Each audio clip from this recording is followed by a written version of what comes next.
men walked into the rainforest. Moments before, the rainforest had been alive with the sounds of squawking birds and howling monkeys. Now all was quiet as the creatures watched the two men and wondered why they had come. The first man stopped and pointed to the Great Kapok Tree. Then he left.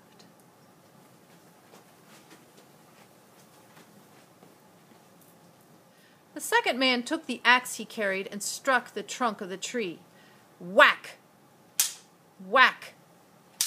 Whack! The sounds of the blows rang through the forest. The wood of the tree was very hard. Chop! Chop! Chop! The man wiped off the sweat that ran down his face and neck. Whack! Chop! Whack! Chop! Soon the man grew tired.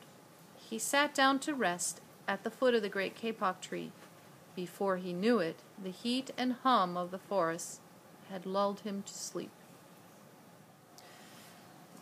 Some boa constrictors lived in the kapok tree. They slithered down its trunk to where the man was sleeping. They looked at the gash the axe had made in the tree. Then the huge snake slid very close to the man and hissed in his ear.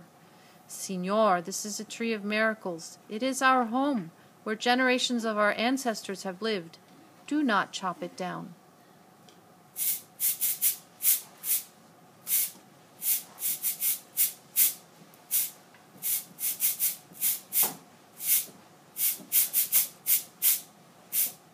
A troop of monkeys scampered down from the canopy of the kapok tree.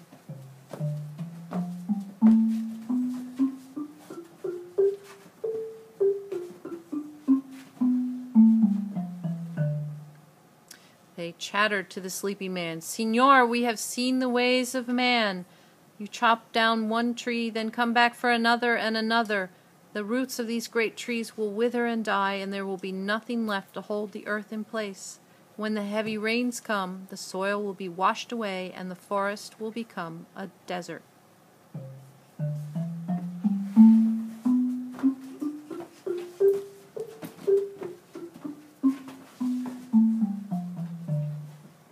A toucan and a macaw flew down from the canopy.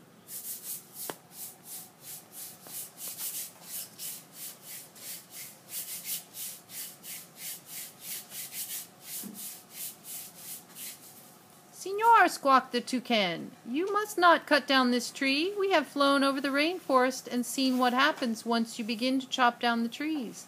Many people settle on the land. They set fires to clear the underbrush, and soon the forest disappears. Where once there was life and beauty, only black and smoldering ruins remain."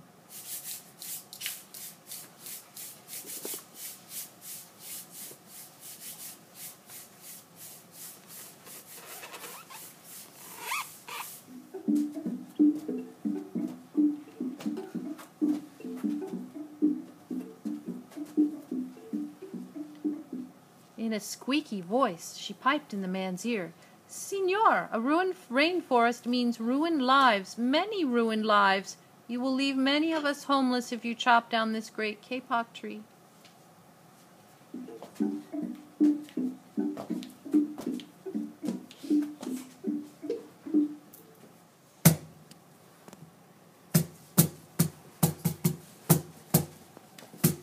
Some jaguars have been sleeping along the branch in the middle of the tree. Because their spotted coats blended into the dappled light and shadow of the understory, no one had noticed them. Now they leapt down and padded silently over to the sleeping man. They growled in his ear, "Señor, the kapok tree is home to many birds and animals. If you cut it down, where shall we find our dinner?"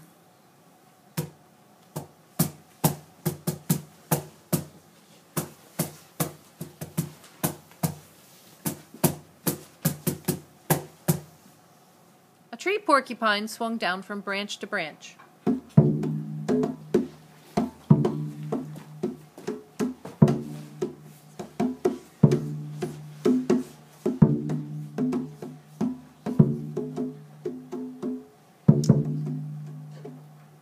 He whispered to the man, "Senor, do you know what we animals and humans need in order to live? Oxygen. And Senor, do you know what trees produce? Oxygen. If you cut down the forest, you will destroy that which gives us all life."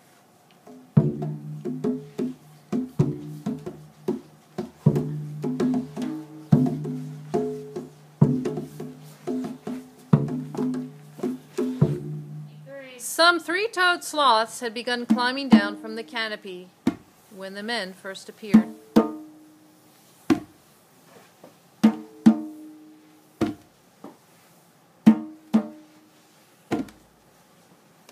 Only now did they reach the ground. Plodding ever so slowly over to the sleeping man, they spoke in their deep and lazy voices.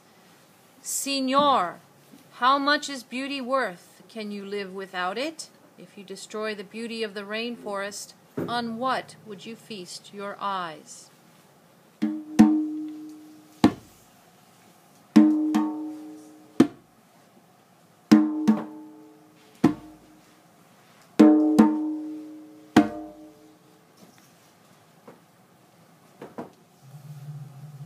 A child from the Yanomamo tribe, who lived in the rainforest, knelt over the sleeping man.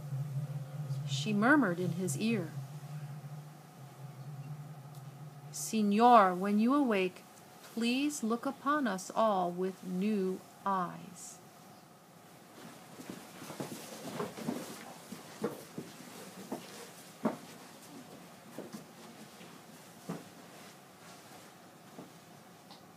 The man awoke with a start.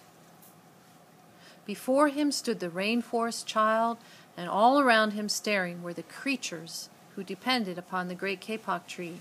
What wondrous and rare animals they were.